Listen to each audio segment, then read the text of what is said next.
Look at that.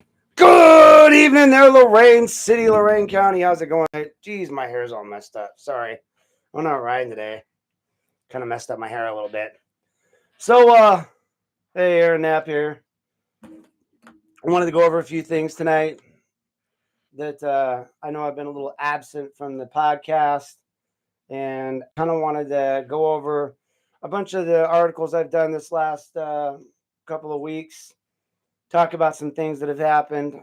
Lots happened, really. Had an election, um, you know, and I really haven't done a good YouTube since the incident a month ago. So we'll get on that real quick here too, and we'll talk about pretty much all of the series that I wrote. We're going to talk about locked out of my primary. We're going to talk about silenced and shut down. We're going to talk a little bit about wrecked and gone. We're going to talk about the whistleblower, some media accountability.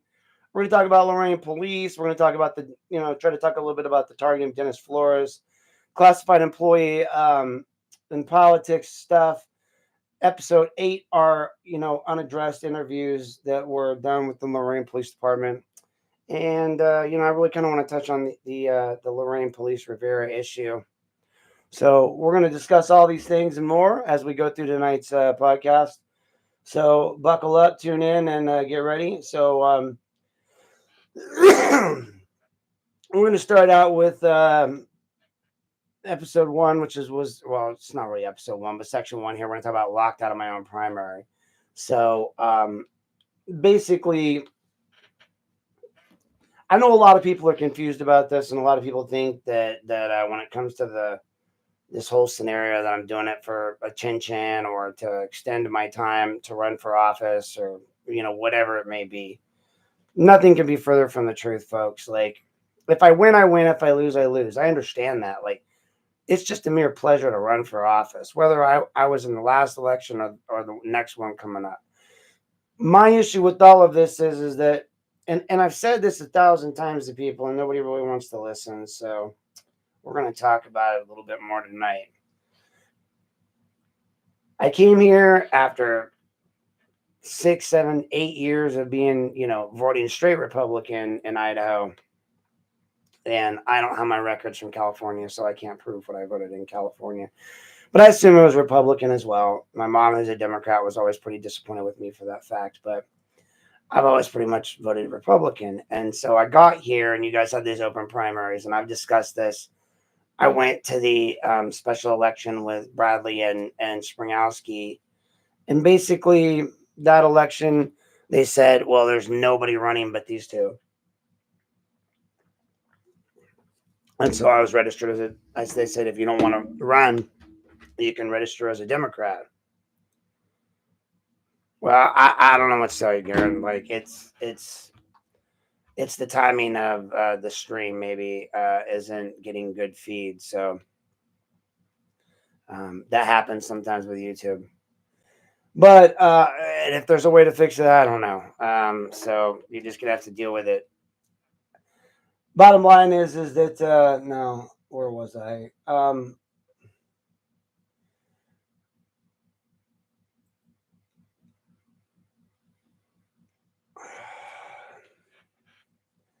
So I roll into that election, and I'm told that I can vote for Springowski or, Bradley in that election, and I have to register Democrat. And at the time, I didn't think anything of it, right? Like, they're like, well, you can still vote however you want in the primary. I didn't really think about how it changed everything.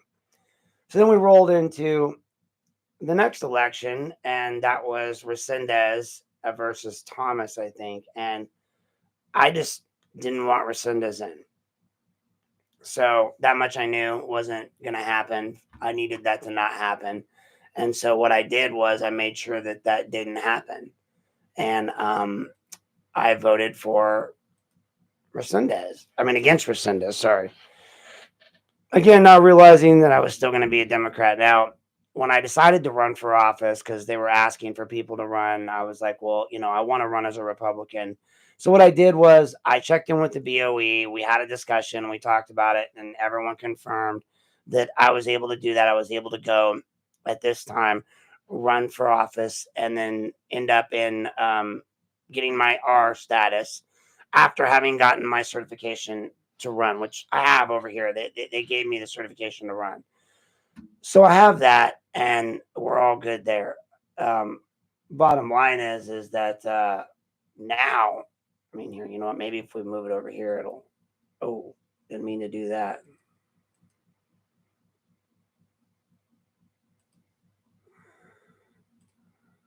All right. I'll move it back over here and see if that fixes it. I doubt it. Um, but the bottom line is that they told me I could run for office that way, and I rolled into that.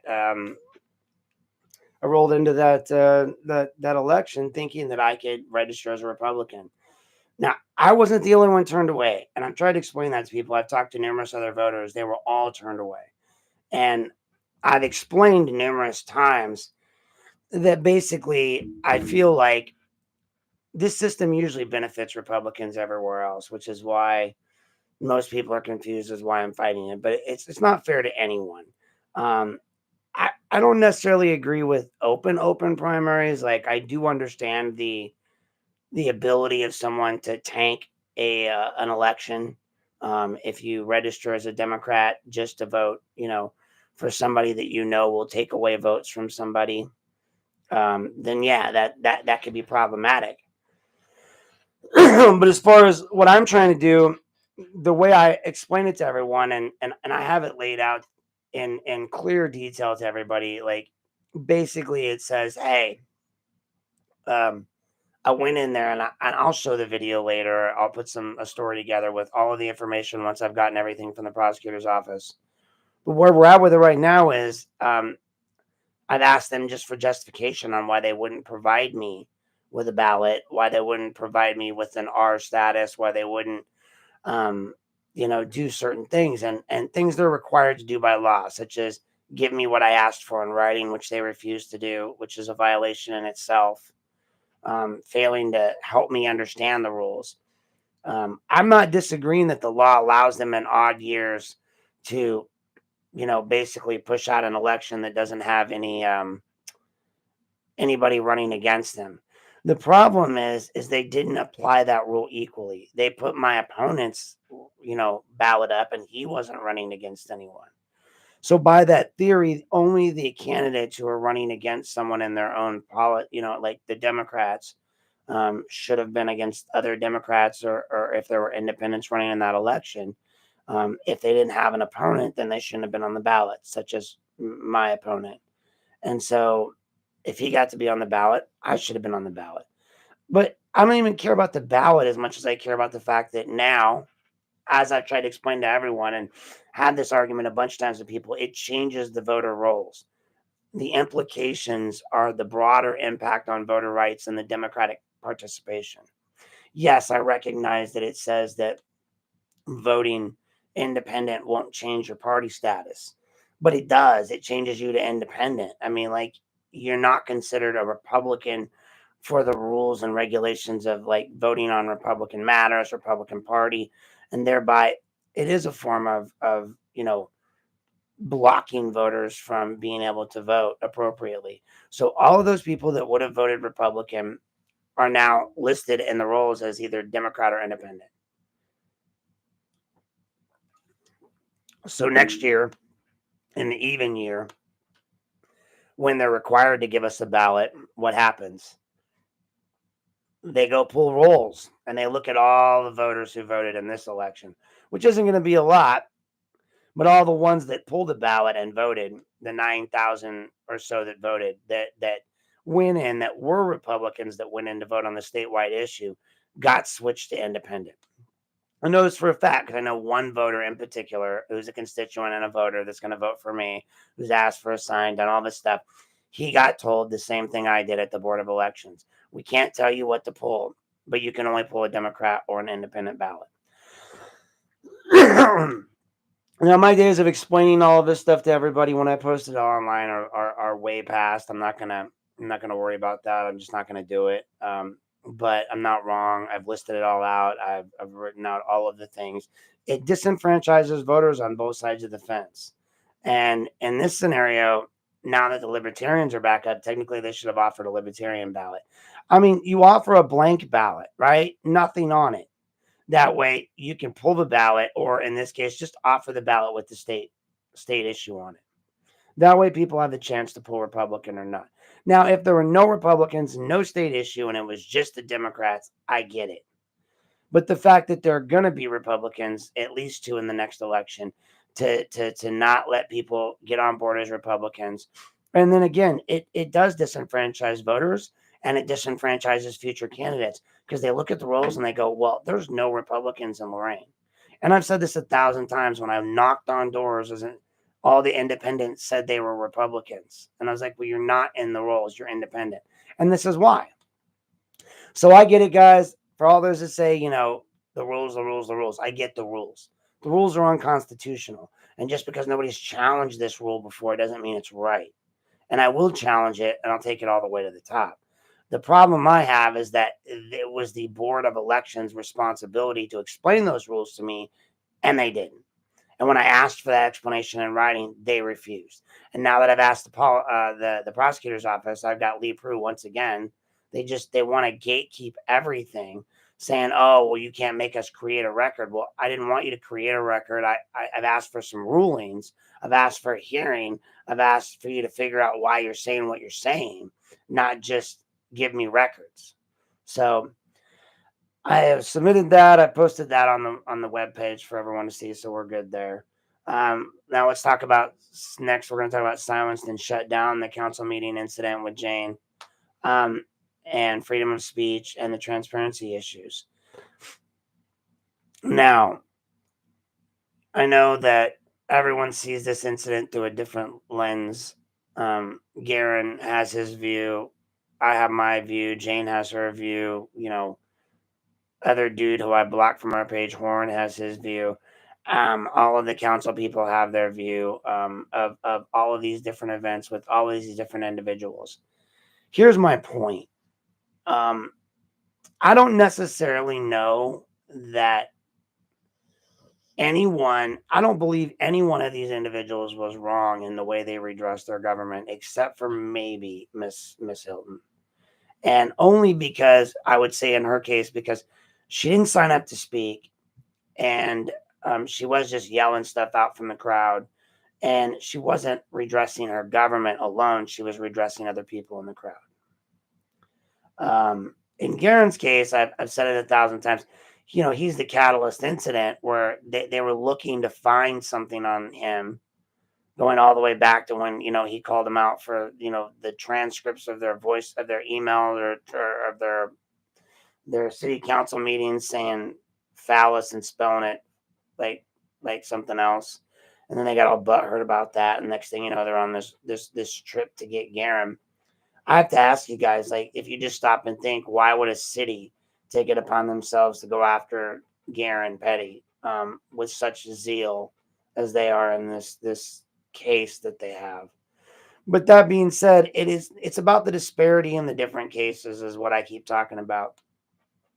Do I believe Jane and her lot should have been arrested? No. Any more than I believe Garen should have been arrested. Honestly, arguably, there might even be a case for Tia to not be. I mean, I feel like this rule disrupting a lawful meeting. Jane had a point when she said, when do we redress you? Okay, so Garen goes back behind the golden circle, and he gets told he's wrong.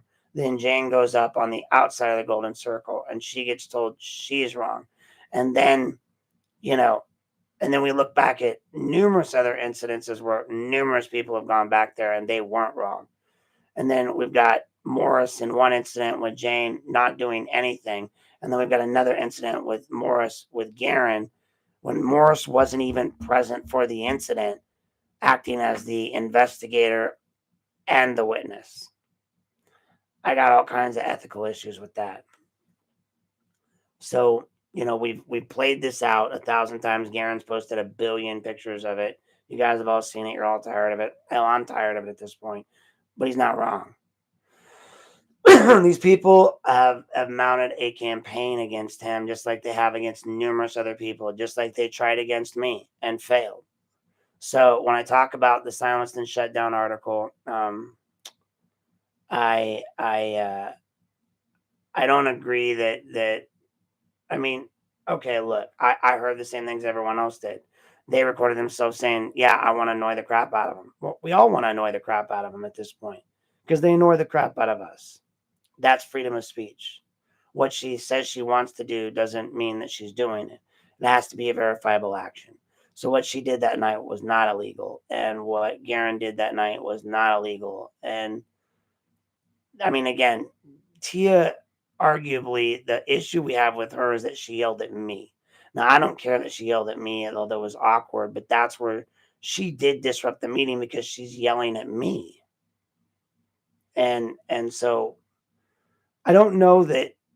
I mean, there's an argument to be made that removing them from the meeting, the town hall where they have a right to be, to hear their government speak, should never happen. And we see it all across the United States that people are being removed from town halls. And I've argued 1,000 times that's the only place that you can redress your government. And now it's been shown that people can't redress their government during or after the meetings. So when do we redress you? You don't respond to our emails normally. You know, Tony finally reached back out to me and he was like, "Well, you've never directly emailed me. It's always in the group." Really, guys, if I'm group emailing you all, then I'm emailing you all. I expect responses from you. But whatever. Um, but the one thing I liked about this case was it did bring it up because I kept saying Open Meetings Act, and Garen kind of kept arguing with me about the Constitution, and he's right. But in my brain, I got it stuck on the rule of the law, right? The law says this. But then when I looked, the Cincinnati case that opened up recently actually talks about intent. And some argued that there was some intent on Jane's part because she was going down there to do this to the mayor, yada, yada, yada, because he wasn't there. And she did announce it online and she did put it out there. But if that's the case, we've all said 1,000 times, go to meetings, go to meetings, go to meetings, go to meetings, go to meetings, go to meetings. So where are we at with that? Like, where do we draw the line between free speech and what you guys are referring to as planned, implemented disruption? And again, if we have to look at the other side of things, if you've got people from the actual gallery, like the mayor's wife yelling stuff out, then we have problems there too. And so this goes all across the board. The whole thing was a shit show, to be honest. And I'm glad I wasn't there. But the people are frustrated. And the bigger question you guys need to be asking yourself is why is our city council trying to silence their critics through criminal action, through stifling their speech, through stopping them before they even get started? And I will say this much: no matter how you look at it, anything that happened after that was wrong, because what happened was when Jane started addressing the mayor, sure, you address the chair, but you can't tell Jane she can't say something negative about the mayor. He's a government official, and that's restricting her speech. So that's problematic. When you have a rule that says that, that's unconstitutional. So that rule needs to be changed, and those people should be allowed to do that. As far as Garen going in your little golden circle, again, you still don't have an ORC yet for that golden circle. So really, once that meeting's adjourned, which it was at that point, because the gavel is purely symbolic, he wasn't breaking the law. And you people are just vindictive, sorry sops. And so, like, for anyone that says, "Oh, well, Demakia has seen the light and changed," fine, Demakia, if you've seen the light and changed, then drop the charges against Garen. Same thing for all of you. Why is it our city council is being vindictive and going after someone trying to redress his government? Not a single one of you can say on the record, and could say on the record, what he said. Not a single one of you could say any action he did that was threatening. You hummed and hawed through the most saddest audio file I've ever heard in my life, which at some point I'll be putting that online for everyone to listen to. As Morris, I've already put all of the interviews of all the council online. You guys just go there and check out on my Facebook page, as he coerced each one of those people through their interviews and gave them answers to all of their questions and allowed that to happen. He guided them through those interviews. It was the worst like I've ever heard of that. Oh well, how did this? Did you felt like this, and then you can't put words in their mouth. You ask the question, and then you let them answer. And let's not even start the fact that it sounded like he was looking to incriminate all of them because they all answered differently, and then they dropped it all off to me, which made it seem like the chief was going after city council, and city council was going after Garen, and they just both used me as their nail to hammer the point home. You want to talk about feeling used? I mean, let's think about this. These mother can't give me James McCann's emails where he's talking shit about me to the courts. They say they don't exist, even though the courts gave them to me. But they hand delivered audio recordings of select council people's interviews in an ongoing criminal investigation with all of the paperwork to me before charges were even filed against Garen. Before his lawyer had the paperwork, I had it. And their answer was, because we know you're going to put it online. That's what Morris said to me, and that was what he said the chief said to him. Think about that.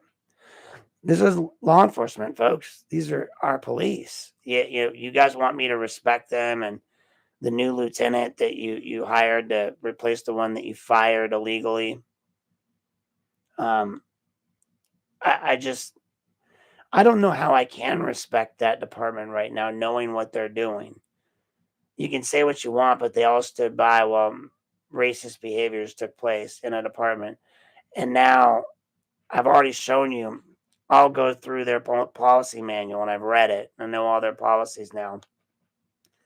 So when I looked at all these situations and see how many of those rules that people like McCann have broken and Morris have broken, it starts to weigh on my soul a little bit to think, so you went after Middlebrooks and even Baez for one or two policy violations, or in Middlebrooks' case, 19, but yet you overlooked the 15 that McCann committed against me, the 13 he committed against Middlebrooks, and the numerous others that everyone's committed.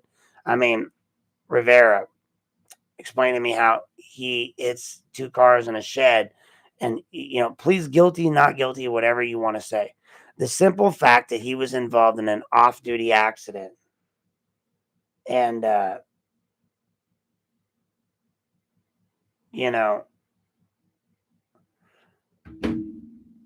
didn't report it immediately. The fact that they tried to cover it up. The fact that all this stuff is there. I don't care if he pleads not guilty or not. I don't care what he does. The department should have fired him based on policy and procedure alone. Even if they can't prove he was drinking and driving, he fled the scene of an accident in a city-ran police vehicle. He's destroyed trust within the department and trust within other officers, and he's a sergeant. He leads by example. At minimum, he should be demoted to, the lowest rank. But personally, for something of this negative of a nature that's going to cost everyone money, he should be terminated. So you'll terminate Middlebrooks for minor policy violations and not setting up schedules right, but you'll let Rivera be on paid leave and the chief be on paid leave for what they did. Yeah, sounds like a fair shake to me. Not. But hey, you guys do you, right? But going back to that, to end that, they've got to stop this at the city council meetings, and I'll tell you this much: I posted the letter they didn't want to read from the Lorain Police Department online as well, and why they chose not to go. Because again, Fowling wrote that he thought it was going to be a political event. I mean, let's just be honest. We all thought it was going to be a political event, and you guys can say it wasn't, but there was a lot of politics discussed at that event. Kipton may have had her shirt on. I may have had my hoodie on, but Demakia did talk about the mayor a lot. There was a lot of questions about the mayor. We can all say, well, you guys can say it's not political, but it is political. You guys want Mayor Bradley out. And nobody knows which side of that fence I'm on. While some people have accused me of being his dog, others, most are still on the fence, I think, including him, which is why he's followed me. There's a lot on the line for the Democrats, and I'm the lone Republican out here on council that's going to be that dissenting voice. So they all want to figure out which side I'm going to be on. Newsflash, I'm on the people's side.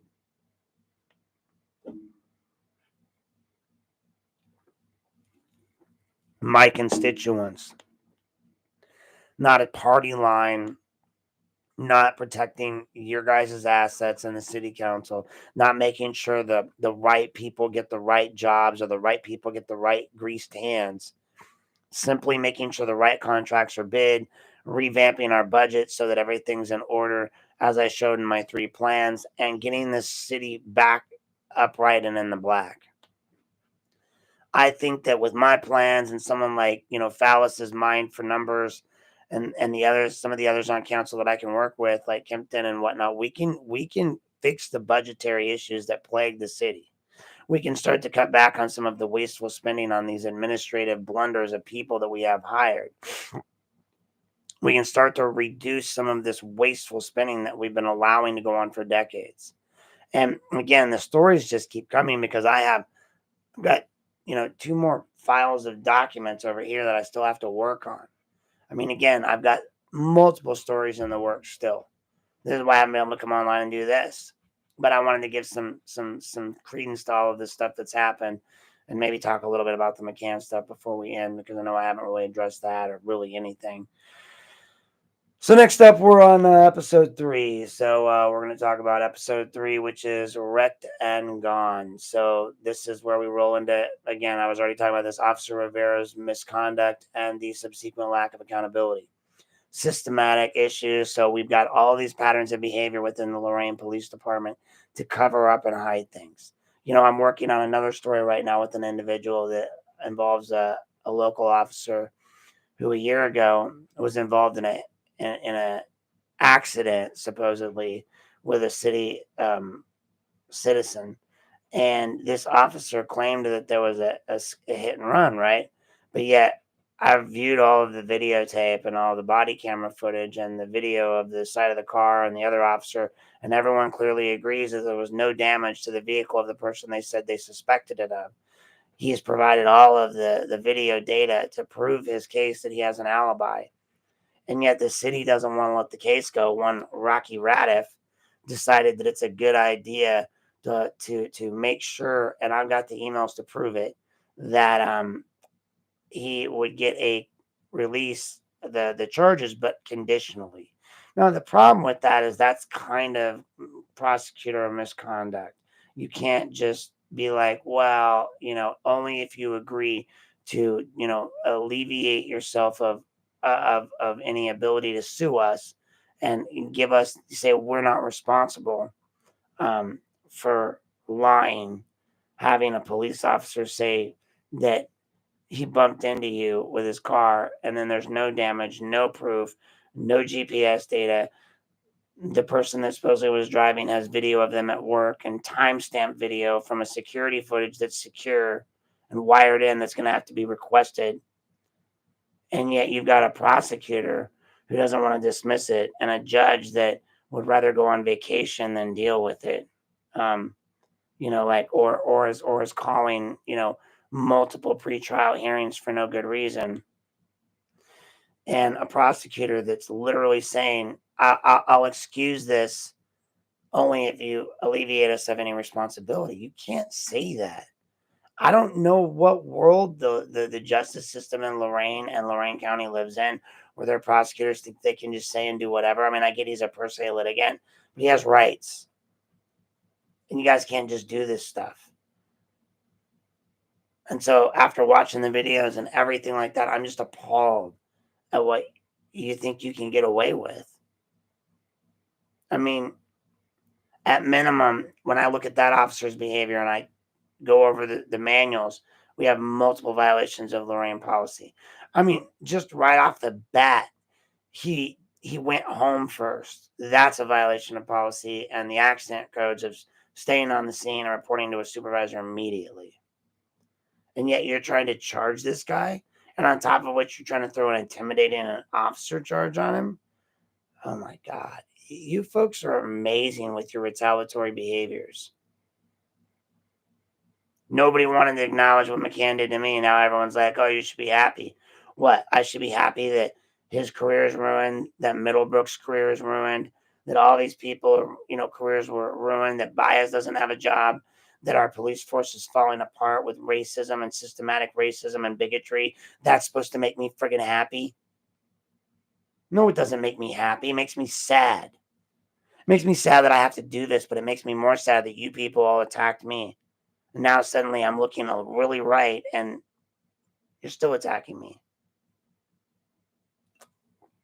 Whatever.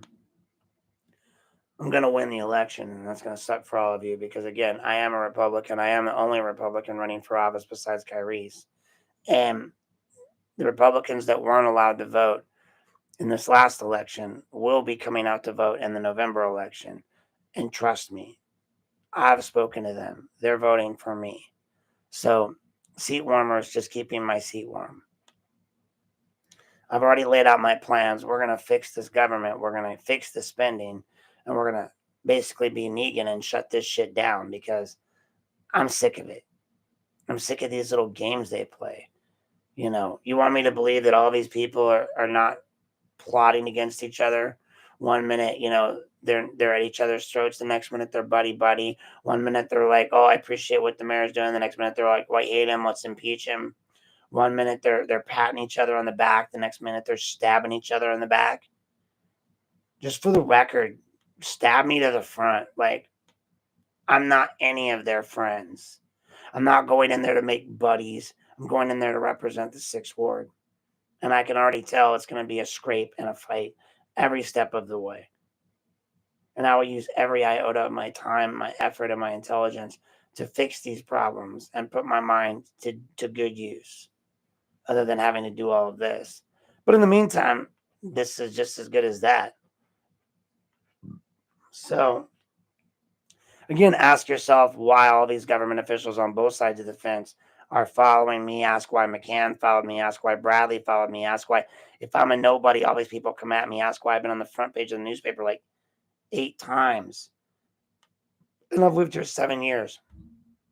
Some of you have lived in this town all of your life and never been in the newspaper once. And these people have reported on me 8 times. They've reported twice, 3 times now on a temporary restraining order. I mean, y'all are so starved for drama and tea. It's amazing. Like that's news in this town. The fact that the Chronicle decided to post that front page and you don't think that was a smear job? I mean, look, I've got all the emails. I communicated with those jackasses for 4 years. They made promises to meet with me and never once did. Now suddenly McCann's gone. I don't hear anyone going, oh, Aaron, maybe you might have been right. Maybe he is a retaliatory person. Maybe, just maybe, he was doing these things. Maybe all those officers knew about it. And maybe when you tell me I'm supposed to suck their whatever every time they get a promotion or do good and understand that's a hard job. Yeah, I had a hard job too. Now I don't have a job at all, thanks to them. And say what you will, but if they didn't stand up for Middlebrooks, if they didn't stand up for Baez, if they didn't stand up for the racist bigotry and the negative culture that was going on within the Lorain Police Department that was allowed to fester and grow and achieve cancerous status, then they're part of the problem. You don't get to say, I just stood by and watched and did nothing. That's how evil flourishes, when good men stand by and do nothing. And the problem is these men are supposed to be the best of us. The Lorain Police Department, you want me to, guess what? Then I need them to polish that badge up nice and pretty. Get that Sam Brown belt. I know they don't wear those anymore, but Sam Brown belt all shined up nice and pretty. Get out there, shake hands, talk to the people, communicate. Don't cuss at them. I don't know if that's funny coming from me, but, talk to them like normal human beings. And I know a lot of officers do that, and I get that.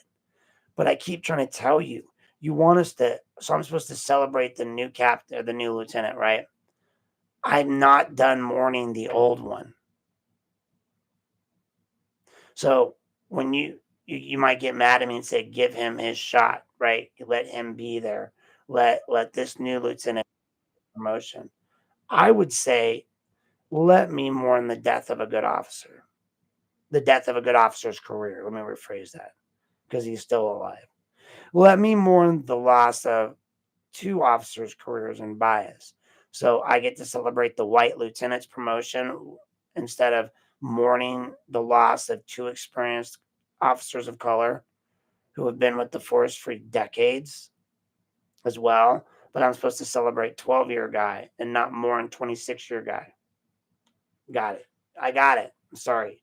I didn't realize which cops I was supposed to support. You guys got to keep me informed on which cops I'm allowed to support and which cops I'm not allowed. Because I noticed a lot of you are bashing Baez and bashing Middlebrooks now. But if they were still in the limelight and if they were still in the good graces of the chief and the chief were still in place and I said something bad about them, they would be the saints of the earth. That's how I know you guys are hypocrites. These people are only evil when they suddenly are discarded like trash, like a lot of you are. I mean, I see it happen all the time. It happened with Campbell on the Lunch Bunch page. It happened with Dave Moore and Michelle Hong. It's going to happen with Dave Moore and Jeff Riddell. It happened with them and Lundy. There's always a scapegoat. There's always someone to throw under the bus. They tried to do it to me. It's always the same: attack the reputation, beat them up in the public eye, make up memes and jokes. The problem is they found a guy who just doesn't give a crap. Like, I have no feelings. So when they made up all those memes about me, I laughed too. I was like, man, at least they used a good picture of me for the one with McCann. I love that they put a good picture of me smiling up, but they kept using the one of McCann in the Trump wig, which just made me laugh every time I saw it. I mean, honestly, we won't even get into the fact that I sit and watch a bunch of ignoramuses talk about me like I'm the problem. Oh, because I got beat up at a bar, because I got assaulted, because some low class crass asses decided to get online and talk a bunch of crap about me and then just keep it going, even though I wasn't, because they wanted their clicks. Yeah, no. That scenario is done, and then of course immediately after that I have to get drugged into court by TH and her lawyer, who again I dominated in court, and I knew I would, because you don't have a witness and you can't use hearsay. So again, I bring into the account that I sent 2 letters to the sheriff within the weeks going up to that protection order, begging them to get her to stop harassing me. And then she did this. Someone who I have blocked, mind you. And yet you guys all turned on me. You went after me. You went after me in the media. The news media went after me. The Chronicle didn't give 2 shits about the truth. They don't. They don't to this day. They're still selling this like, oh, well, she just dismissed it. Well, yeah, because she had to. You pointed out the 2 things that the judge denied that I asked for, not acknowledging that those 2 things are set up for an automatic appeal. I expected the judge to deny them, but I didn't ask them to get them granted. I asked them because if I didn't ask them based on those inadequacies, then I wouldn't be allowed to ask them on appeal. So I objected to the court being the court trying it. Then I objected to the everything else that was going on, because that way when they granted it, if they did, I would have an automatic appeal to the next level, and I would have appealed it. Now, again, I do what I say I'm going to do. She said she was going to file that Friday. She can't file again. As much as Phillips wanted to bustle about that, he was too busy getting ready for their date on later that night. Let's not even talk about the ethical violations of going on dates with your clients and then having them post that they're your right hand after you've been representing them in the water trial, and then show up last ditch effort in a restraining order hearing trying to look pertinent, hoping I would get scared of some feeble-minded old lawyer who's well past his prime, who's going around suing mayors. And you want to jump in and try to bull me? Like, that's what you guys try to do. That's what that was. The newspaper shows up with a camera for a TPO. I mean, you guys really, really, you got people out here getting shot. You got people out here getting, robbed, crimes happening, drugs ring being busted.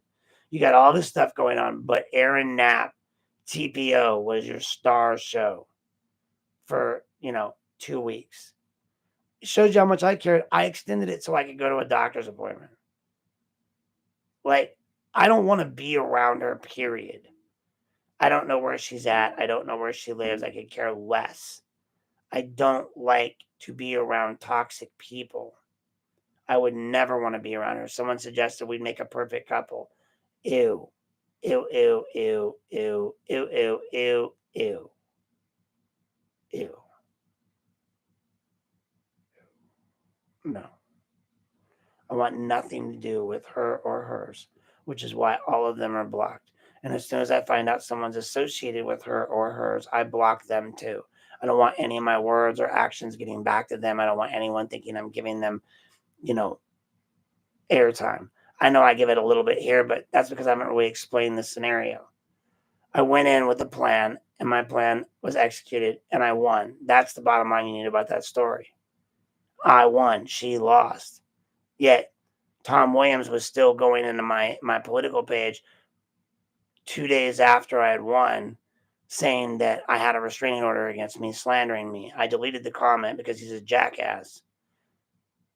But I mean, again, this was the same guy that sued the county and was dating an employee while he was doing it, and then also was represented by Novak, who was also representing the county. I mean, these people, the fact that these people are coming at me is laughable. These people live in such glass houses that they should just be careful. The dust could break their windows, and it's their dust. Next up, we've got, let's see. Oh, yeah, we were still on Rivera. So I just want to go back to that. Let's just talk real quick. Rivera, he should be fired, period. He's a sergeant. He knows better. He violated multiple policies. He got in a patrol car. Whether you can prove he was drunk or not, he obviously failed to control his vehicle, and he caused massive damage that the city's going to have to pay for. If you're going to terminate Middlebrooks, you got to terminate Rivera. That being said, you should terminate the other guy too, who backed into the fence and caused $9,000 worth of damage, or at least demote him. This is our vehicles. This is our money. You guys are asking us to buy 2 new cars, and you're backing into stuff. You got a drunk officer crashing into cars. Imagine if any one of us had left the scene of an accident like that. You would have charged us with an OVI regardless. You would have said, "Well, you should have stayed to submit." And under the no refusal laws of Ohio, you're going to get your license suspended anyway. So again, Rivera's got to go. You know, um, I can't with you guys and these police officers. You keep covering for them. I mean, again, I tell you what, guys, everybody go look up any accidents in September involving the Lorain Police Department, Officer Gervais with the SRO department around September of this year, involved in a possible hit skip. I'm not really probably thinking he's ready to discuss it, but honestly, the level of accountability or lack thereof in the city is starting to not surprise me. So when I see prosecutor misconduct or what appears to be that, and backroom deals being done and people trying to alleviate responsibility, it concerns me that it's not justice that our prosecutors doing, but protecting the city. The job of the prosecuting attorney of the city of Lorain is not to protect the city, but to prosecute. That's the law department's job, and you got to decide if you're the prosecutor or the assistant law director there, Mr. Radiff, or are you mayor, or what are you? I don't know. What are you today? Oh no, you're the safety service director. Which is it? I forget. Are you the safety service director of Sheffield Lake? Are you the mayor of Sheffield Lake? Are you the assistant law director of Lorain, or are you the assistant prosecutor of Lorain, or are you all four? And you got your own practice. Like, you're a man of many talents.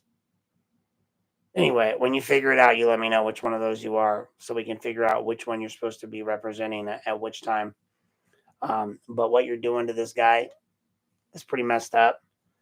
And the fact that you're doing it on behalf of an officer, and the fact that if what I've seen and looked at shows me that this guy's telling the truth, which means if he's telling the truth and the metadata confirms that he was at work, then that means that someone's lying.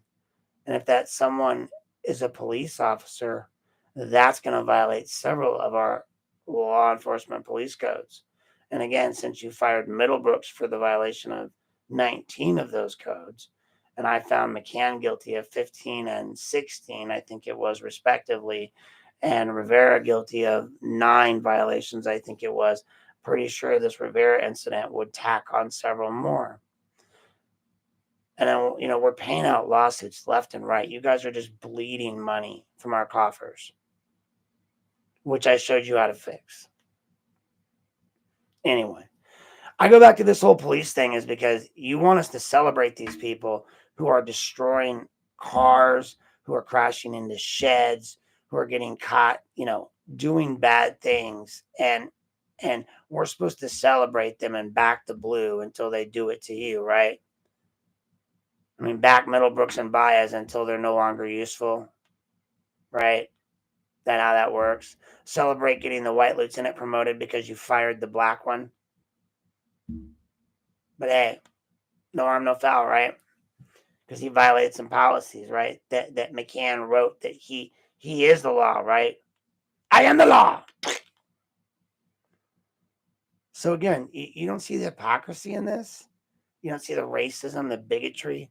And again, I can go through the manual and show you where, except for those new cadets coming in, every last officer in that department violated policy of the department by failing to address the racism and bigotry that was going on. And if you want me to think that none of them knew, all of them knew. Middlebrooks was yelling it at the top of his lungs. So if any of them failed to do anything at any time, they violated policy. They violated decent human, like basic human decency. And for that, they should at minimum get some sort of reprimand. I'm not saying everyone needs to be fired because that'd be insane. But you have to acknowledge that if you wear the badge, every one of them should apologize to the public.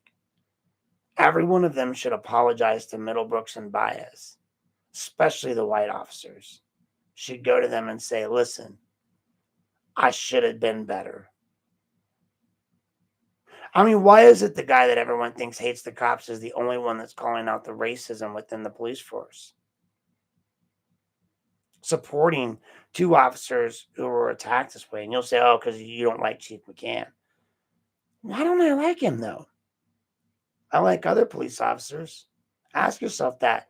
I've shown you the reports. So unless you guys don't read, which most of you say you read what I put out, but from your responses, I get the feeling there's 0 chance you've read everything I put out.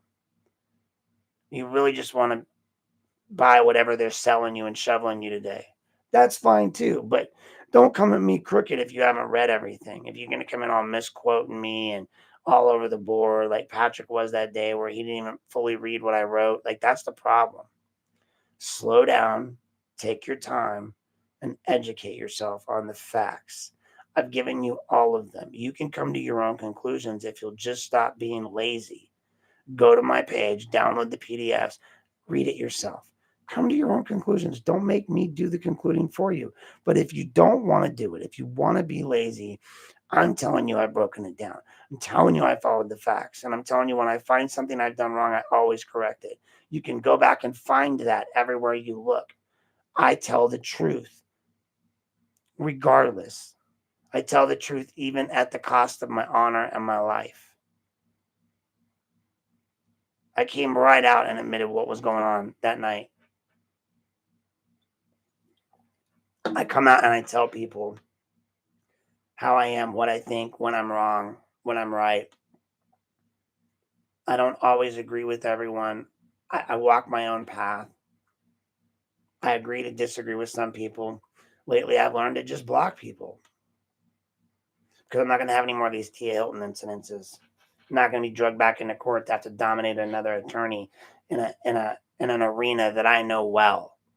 I didn't need to be educated on how to testify or how to interview witnesses. I've done it before. You don't become the only person in the history of Idaho to go on and off the vexatious litigant list if you've never litigated. If anything, I felt sorry for Phillips when he showed up there with no understanding of who I was. He asked Dennis Flores a couple of days prior 4 days to be exact, which again is my problem with him showing up. So how did you subpoena the sheriff and the prosecuting attorney?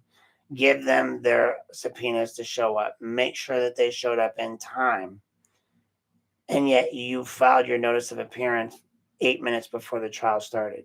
So you'd already filed your subpoenas for these people.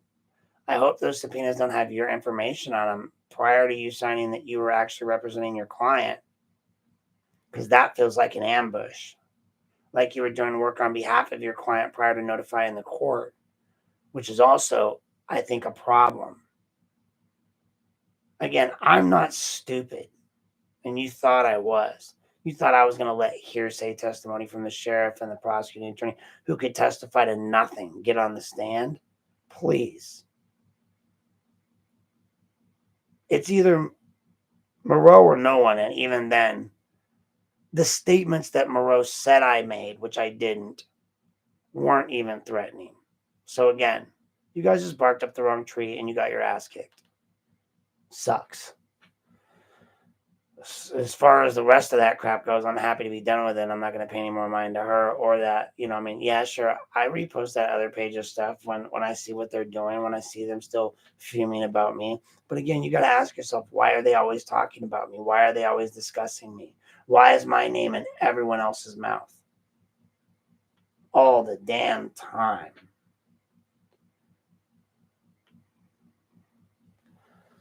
Next up, the whistleblowers. So, when we talk about whistleblowers like me, like, Hung, like others have come forward, and the challenges that are faced by these individuals when they come forward, you guys need to understand the importance of protecting whistleblowers to ensure transparency. You guys have just allowed whistleblowers here to be attacked, and that's actually against the law.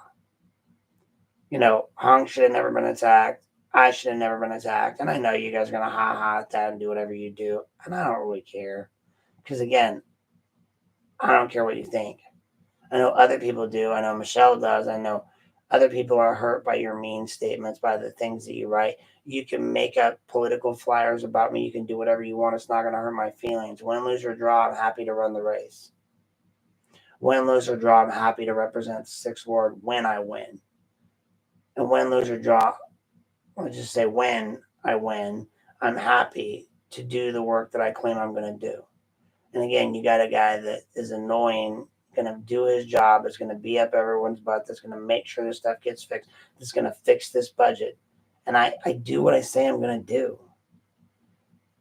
I will knuckle them under, but they're going to see it my way. So again, you Republicans out there, you know who you are. You independents that are Republicans, and heck, even you Democrats that want something new.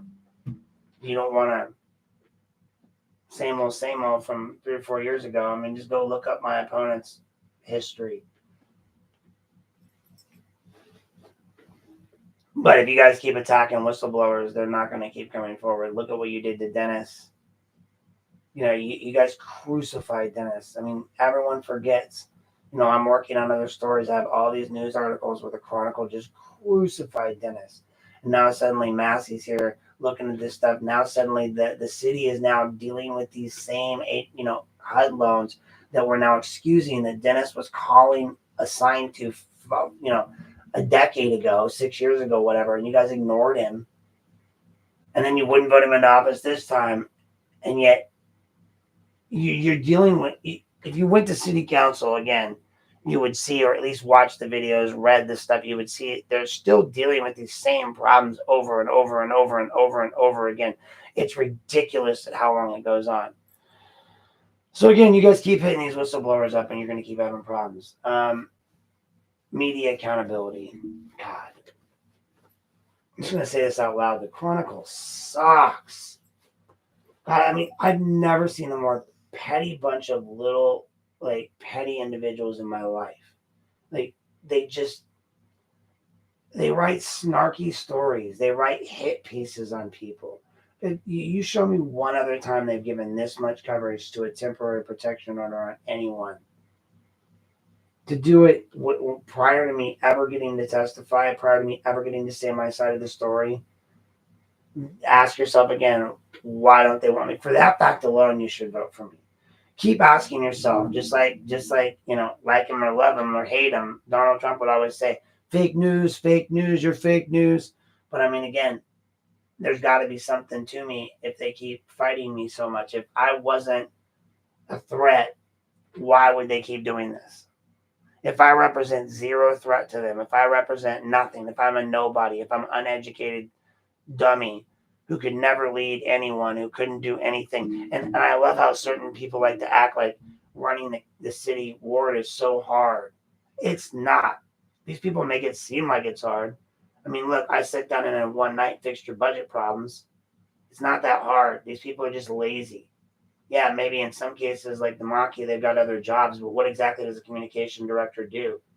I mean, he's oftentimes working while he's at city council, which is also a problem. So, I mean, again, what else do these people have to do? Nothing. It's not a hard job, and yet they consistently fail at it. They get up there and pat each other on the back, and you got to listen to them nag at each other and cry about this and give resolutions for this month and this thing and that thing, all while the city crumbles around them. Yeah, keep passing more resolutions while the walls of Camelot fall around you. Pretty soon, you're going to have a resolution-filled rubble pile. But hey, we're acknowledging, Native American month or Jewish History month or Puerto Rican month or whatever month, this month, or getting, philosophical bans, or asking to get vexatious litigant letters sent off to the city, to the state, just random stuff that doesn't matter. Like Mary, you brought that up. You wasted our time, our effort, our county, our city dollars to talk about that. This is the problem I have with all of you. This is the problem I have with, the other advocates in this arena. Y'all attack me when half of us are really pointed at the same stuff. You think I'm supporting Jack when I'm not. You think I'm supporting Damaki when I'm not. Or you think I'm supporting whoever when I'm not supporting anyone other than the people. I have given my support to some candidates who I thought would be good in the election. And one of them won in Phallus based on the research that I did. But again, you complain about all these things. You can only vote for the people that they give you. And for all of you that say no Republicans run, that's what you get for voting Democrat. That's what you get for voting Democrat. Well, guess what?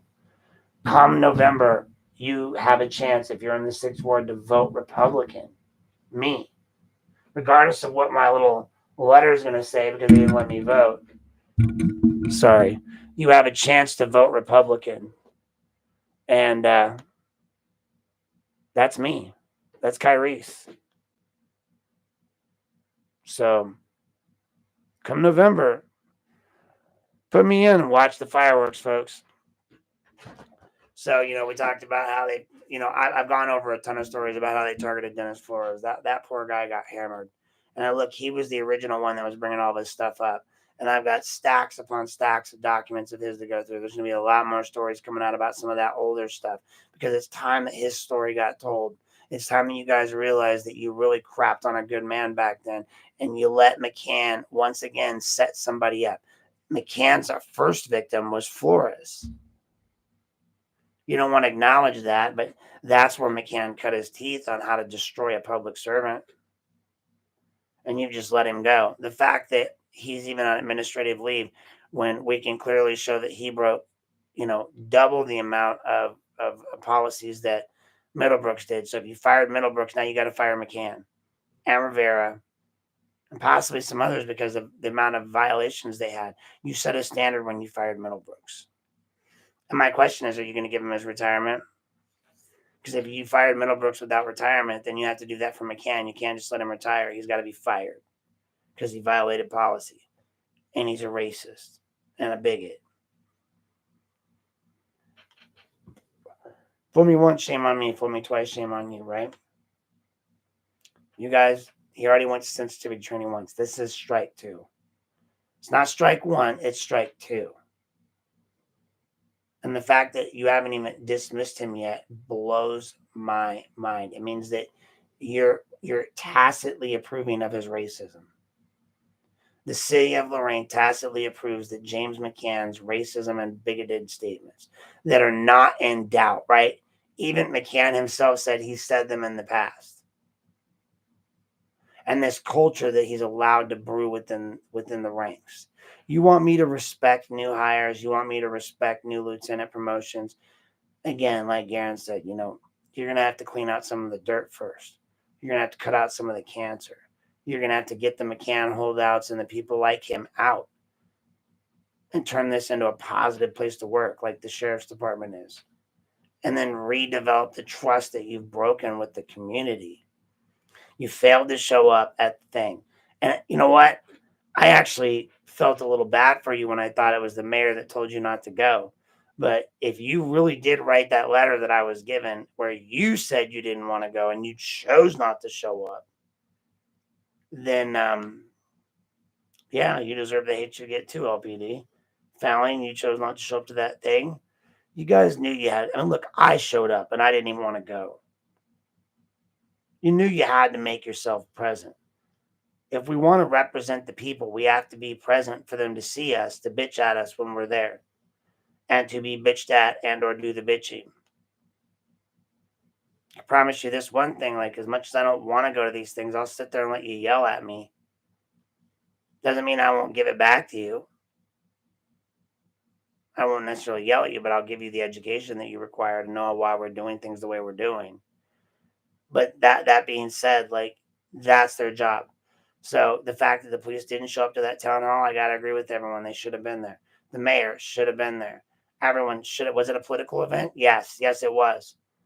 But you guys, Mayor, everything you do is for politics. Everything all of you do is for politics. So for you to say it's a political event and I'm not going to show up is kind of cockeyed considering everything you do is political. Everything you do is political. Everything you do is political. Everything you do is political. So, you guys want to argue about that, but look at the political dynamics and the landscape that led to Dennis Flores becoming a target, the scapegoating tactics of using the newspaper to attack him and then divert attention away from the systematic issues. Wow, does that sound familiar? So when they had problems in the police department, they scapegoated Flores. When they had problems in the police department, they scapegoated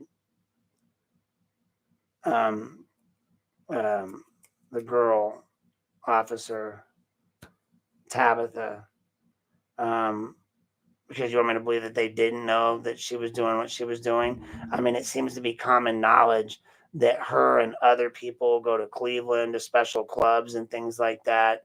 That she's seen other people in those clubs. That all these people have tells on everyone. That's why they'll want to let McCann retire, because if they fire him, guess what? He talks. The weak points in both these cases is Petticourt and McCann. If you can get Petticourt and McCann to cut a deal, that's the thing everyone should be afraid of. If McCann runs to Hall and says, I want to cut a deal, I'll give you everyone. Y'all should be going, whoever gets the Hall first is going to be the one. The second McCann thinks he's going to lose his job, guys, you guys are all screwed. And since arguably my personal stake in this is McCann, I want him to not get away with his crimes. I would strongly suggest, for your sake and my sanity's sake, one of you go and give state's evidence before him. Go and delve whatever he's got on you and offer up immunity to get out from under that, to give whatever you have on him. Because he's going to take a lot of people down with him. As will Petticourt when he goes. I'm just saying, guys, sit back and watch the show. It should be fun. But those scapegoating tactics worked on Flores, and they've worked on others. They almost worked on me, but again, I don't really care because I don't have feelings. So, I joke about them kicking my butt because it is what it is. Like, I know it hurts for other people to deal with that, but again, just whatever. And the community's response, there was some public reaction and support for Dennis. There was a lot of people and still people that support him, but it needs to be more voluntary. It needs to be more vocal, and people need to come out and vote. 9,000 people is not a good number. I can't even believe that you guys thought that that was improved over what you thought it would be. Ugh. Episode 7 here, Section 7, we're talking about classified employees in politics. Again, I'm going to make this one short and sweet because we've talked about it a lot. Antonio Baez was a classified employee. He was in politics. He had to get removed. You look at the guy Lipton over in or whatever his name was over in Illyria. He was in politics. He had a classified position. He reported himself and he took the classified position or whatever it was and stayed and left the government position. That's the way you do these things.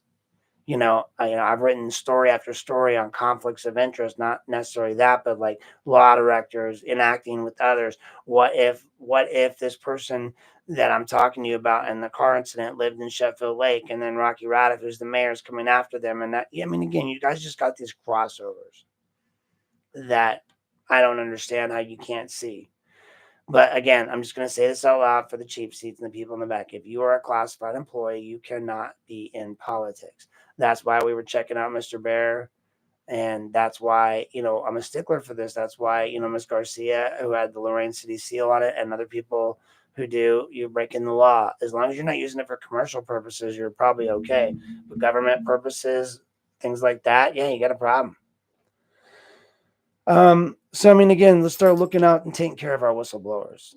We're going to get to chapter 7 here. Will be where we did classified employees in politics. So chapter 8 is going to be the unaddressed interviews. So I really want to go over like the interview gaps, the consequences, and a call for action here. So when you look at all those interviews that they didn't put in that report at ops, like the ones I posted online of like the 16 different officers who all testified to the same thing about McCann, that show the multiple violations of policy and the way that they did this, I'm blown away that they didn't include any of those. I mean, on that fact alone, it bothers me that they put this report out. It's substandard because they left so many officers' statements out. If all those officer statements were in and you read all 400 pages with all of the other 15 or so officers that weren't mentioned in all their statements confirming this, there'd be no doubt in the public's mind that McCann was guilty and he'd have already been fired. Swear to God, you guys bring him back and you lose all respect. But, a ton of them, and I posted these online, from past and present officers, retired officers. These people have no reason to lie. Not just Middlebrooks and Baez. It's a plethora, many, numerous, over more than a dozen past and current officers reporting of McCann's misdeeds, hostile work environment, and all the things that he created there with his, as ops called it, boorish personality. I tried to tell you guys for 3-4 years. You laughed at me, you ridiculed me, you said what a great guy he was, how amazing he was. You still got the journal out there. Oh, give him another chance. How many chances does one guy get? I got one chance. Screw his chances. He knew better. He's doing it intentionally. He deserves to be fired.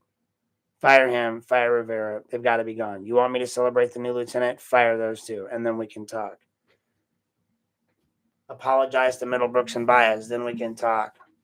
Don't be racist and bigots, then we can talk. When you see racist and bigoted behavior, call it out like I do, consistently, constantly, every single time. It's never okay to sit by and listen when someone's making these jokes. They teach us that in school at Ohio State.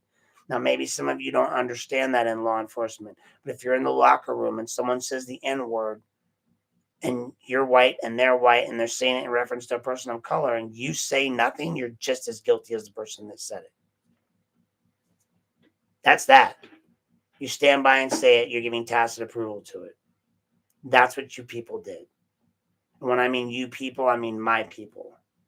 The white officers in the Lorain Police Force that knew this racism was going on, that you gave tacit approval to through your inaction, your unspoken words, and not standing up for your fellow officers. You should be ashamed of yourselves. Your responsibility was to protect others, and still is, from all harms, and to protect our Constitution that you swore an oath to. And instead, you let Baez and Middlebrooks get crapped on, and you let people like me get crapped on by the chief. If any last one of you had ever stepped up and done the right thing and called out McCann, we're not in this boat. Everyone ignored it, going all the way back to the complaints made by, Watkins. You guys had the evidence. Now we have all the evidence. All the evidence you ignored. And again, you want me to buy into, oh, well, Demakia's turned over a new leaf. Well, that's fine, but he volleyed to get this guy $230,000 of our tax money. I mean, you guys let him walk with his retirement, and you deserve for us to go broke. But it's not your money. We don't deserve to go broke because you guys are stupid.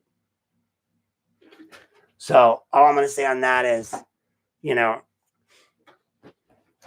to stop that. And these unaddressed interviews that I posted on the page, they're all there. You just need to go look and drag it all out and figure out what's going on. I'm going to close up the last 15 minutes here or so with some final thoughts.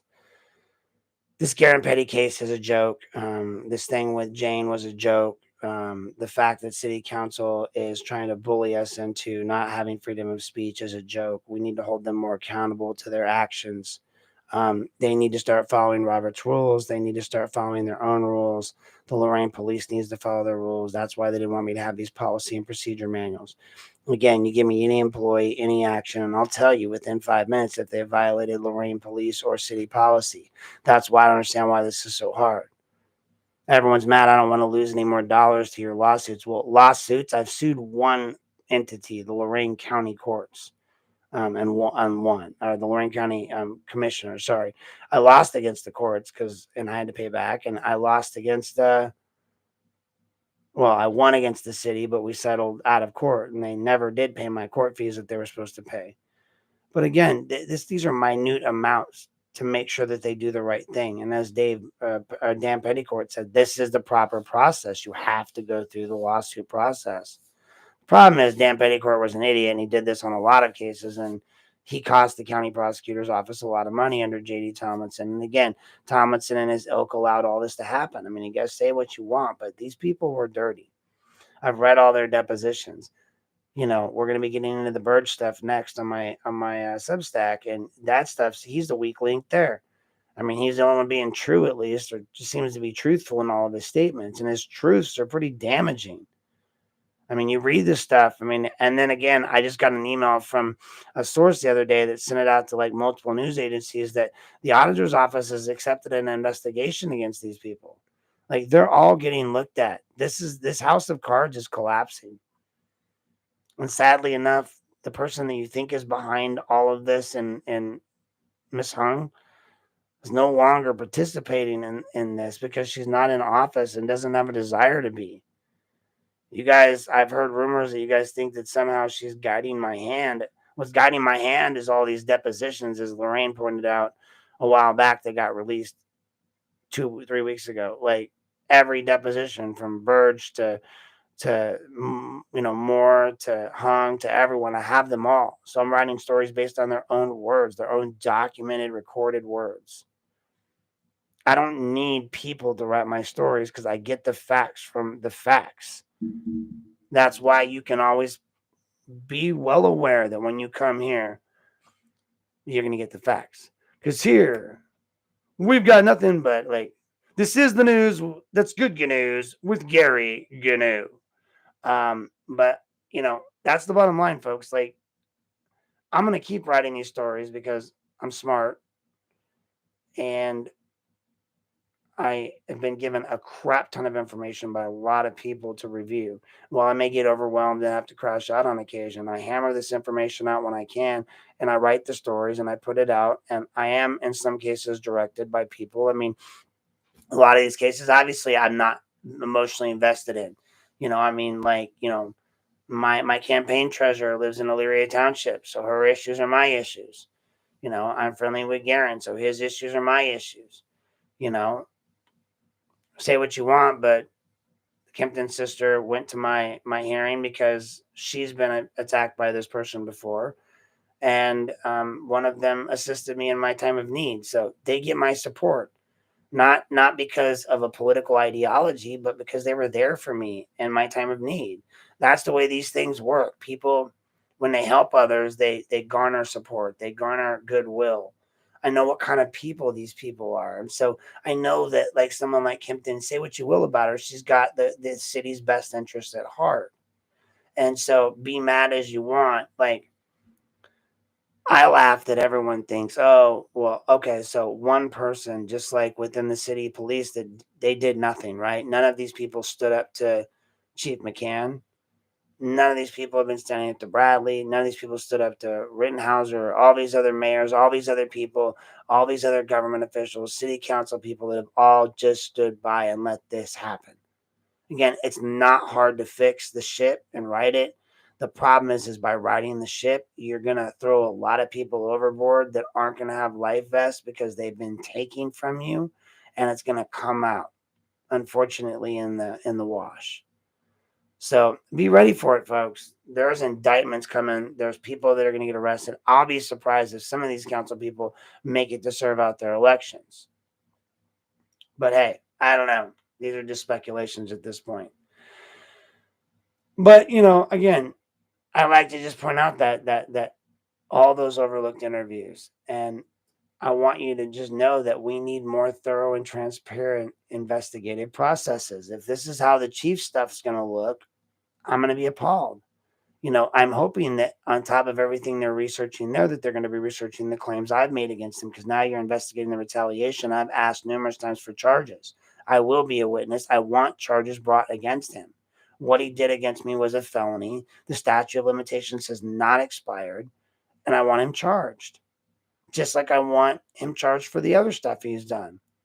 And say what you will, he did harbor a racist and homophobic environment where he allowed bigotry to thrive in an area that policy, procedure, and state law prevents that from occurring.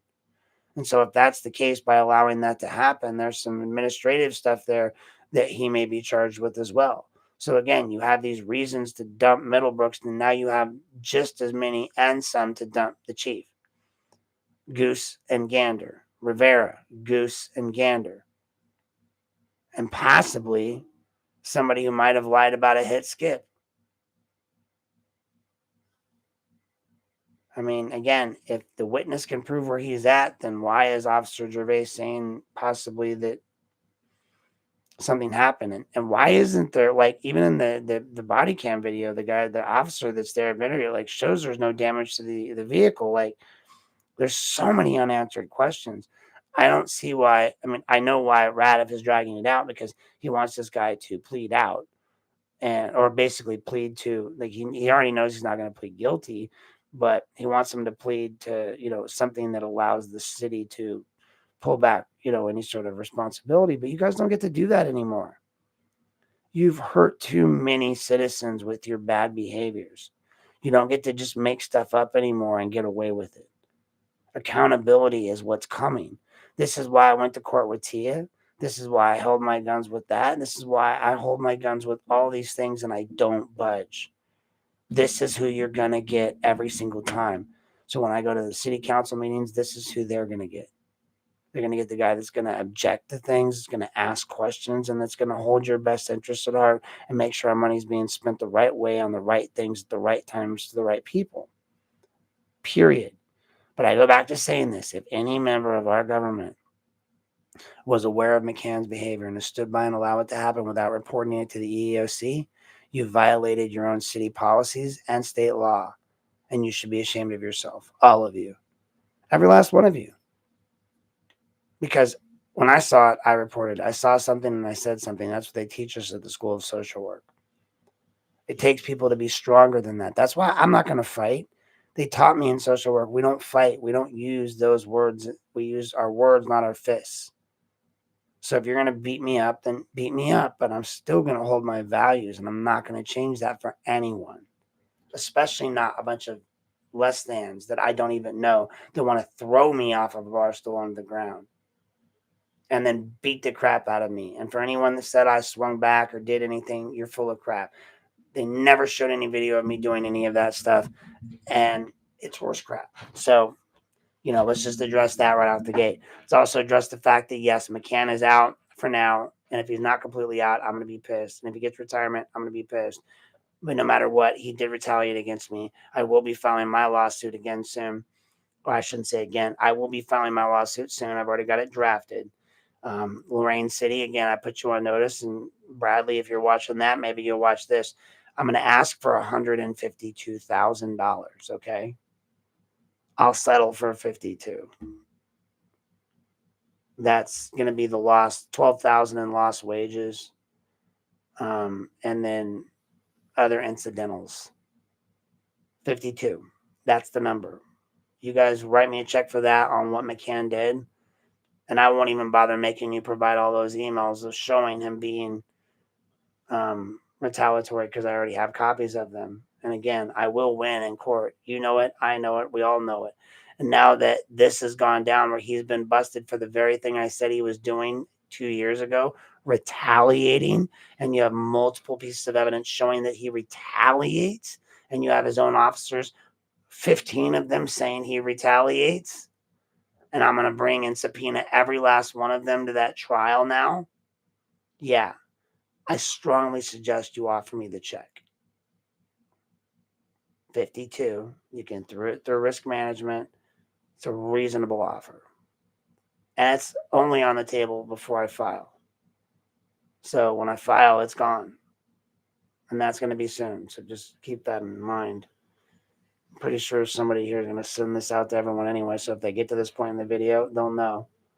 And we're at 6 minutes to the end anyway, because I wanted to end it at an hour and a half. But again, as I told Garen, and I've told a lot of you, everything I've said has come to fruition. I said McCann, gone. I said Thomason, gone. You're looking at the collapse of, again, if you read those stories and you read those depositions and you still believe that our county commissioners have, the only one that's got their hands clean right now that I can't really put anything on is Gallagher. Mark my words, what's going to happen with this scenario. So right now, Moore, Gallagher, and Riddell, we're at the Lincoln Day dinner. Gallagher has been reportedly on the outs with the other two and been getting the cold shoulder. He's been told by others, have overheard Moore saying things like he can be the next hung, as far as referring to Riddell. I know that there's been talk of Riddell moving to Florida to take care of his sick wife, but I think Riddell's realizing now, after I've read all these depositions, and when you read the depositions, you realize there's only one person that this points to getting set up, Riddell. So Riddell's name's all over this stuff. If you go to my page and read the depositions, read them and come to your own conclusions and tell me you don't think that someone's setting Riddell up, because Hung's gone, so who else are they going to set up? They can't set the new guy up. He had no hands on it. We only got one. And there's always a scapegoat. There's always been a scapegoat, and there always will be a scapegoat. Never give up the con. You guys have so many stories on this guy being a con artist, basically, and possibly a crook. And you don't think where there's smoke, there's fire. You keep reelecting the same guy who runs year-round fundraisers and turns on his allies so quick it's not even funny. He sat around kitchen tables and strategized with Michelle Hung and then stabbed her in the back. How many other people has he done that to over the years? If that's what represents the Lorain County Republican Party, I'm kind of glad that they're kind of trying to shun me too. But just know this: I'm going to be the reason they get an R on that city council and that seat. I am going to win, not because of any special anything other than I'm smart enough, good enough, and doggone it, people just don't like me. No, and I think that I'm the only person for the job. Where else can my skill set be uniquely applied the way that I apply it and be utilized for the good of all of our city than there? Where would you rather have an a-hole? Somebody that's going to fight for every last penny regardless because he wants to be the one that says to the city that this is the best deal I could get you? Or somebody that's just going to let us, triple dip under multiple things? And this is the point I'm trying to make, like with the car stuff. Someone goes, well, the car things are a different, payment. I get that, but it all comes from taxpayer dollars. So if I give you $10 million in taxpayer funds and you say, all right, $5 million is going to the general fund, and the other $5 million is going to be split between these multiple funds. And then we're going to split that between between these funds. Now we're going to let these funds build up for several years. Now these funds never are accounted really in our overall general budgets. They just stay there floating in these funds, or they stay. Some of these funds are over $500,000. My plan is to remove, anything over $500,000 has to be reviewed, has to be audited. The pension plan's audited. We need audits. We need to double check where money's being spent. We need to make sure we're not triple dipping on uniform costs, on tuition repayment, on dues. Dues to your special society should not be covered by us. If you want dues to the FOP, you should pay your dues to the FOP, not us. We paid for enough. And for God's sakes, if you can't stop wrecking cars, we're going to buy you used ones. So, anyway, that brings us to the end of our lovely night here on this Friday night. I do apologize for not having been around a lot lately, but obviously I recently got, a month ago and some change. It would be, today's the 10th. So 1 month and 5 days ago, I got the crap kicked out of me. But that gives us 35 days of sobriety, no alcohol, which again isn't hard for me because I didn't really drink before. I just like to go out and socialize with people and try to be human. But I realized that here in Lorain, that's not really possible. And I realized that if you don't represent what the majority politics are, they go on TikTok and call your daughter names and say, "Oh, your dad's so-and-so, and I hate his politics, and I hate you, you dumb B word." That's the reception my daughter got from the Lorainites in TikTok who recognized her name. So again, you want to attack a 14-year-old little girl for her dad's political leanings? That's pretty messed up. But again, ask yourselves this question before I let you go: why are they fighting so hard to keep me out of office? If I'm a crappy person and a crappy person, like educated person, and not able to do the job, and there's no chance I'll win, why are they fighting so hard to discredit me? Ask yourself that. And then when you go to the voting booth in November, check Aaron Knapp for 6th Ward if you live in the 6th Ward. I will be coming by and knocking on your doors before November. I'll be putting out the flyers. I'll be handing some stuff out. I will be out. I will be campaigning. I am going to win this. But I wanted to let the Democrats get through their election first. And since the Republicans obviously weren't invited to this election, I didn't have any reason to be campaigning or doing anything. But we're going to get on top of that soon, too.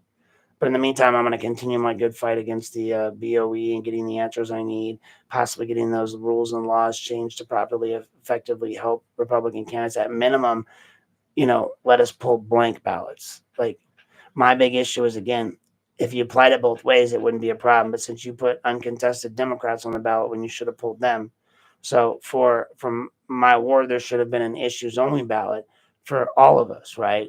Antonio or Arroyo shouldn't have been on his ballot. I shouldn't have been on mine. There should have just been one issues only ballot with the issues, because there was no contested Democrat.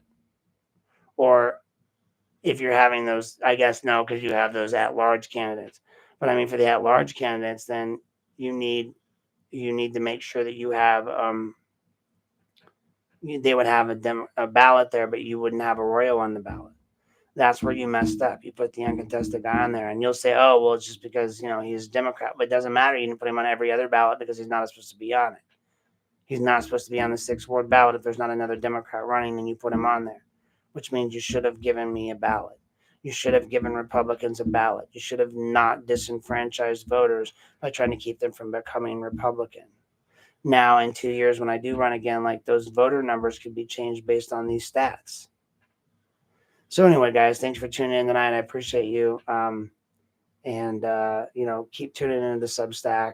I see we were up to 143 people on the Substack. We're almost pushing 1,000 on the Lorain City page and almost 700 on the county page. So tell your friends, share the page, get more people to come, share the YouTube channel, get that information out there.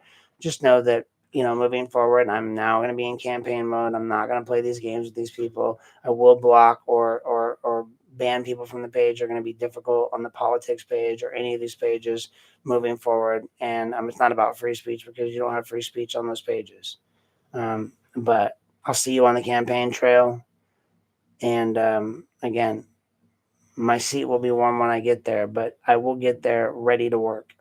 And if you have any doubts about that, go to my page, Aaron for Sixth Ward Council. And I am on Facebook, and you can see all of my plans, everything I've ever written. It's all in there. And you can go over my platforms, my stands. I've even updated my profile on Ballotpedia to answer all the questions they've asked of me. So again, you can find all the answers hopefully you want from that information. Anything more than that, feel free to reach out. In the meantime, you guys, law enforcement, stay lawful, not awful. Everybody else, you guys make it a wonderful, safe weekend. And remember, as the bars are getting ready to close tonight, make sure you call an Uber or do what you need to do to get home. I saw that the state OSP, I think, was doing some sobriety checks around town somewhere. I'm not sure where, but maybe I'm wrong. Maybe that was last weekend. But anyway, folks, make it a safe night, and we'll talk soon. Thanks for tuning in. Aaron Knapp, thanks for living here in Lorain, folks, as Garen would say, and I'll talk to you soon.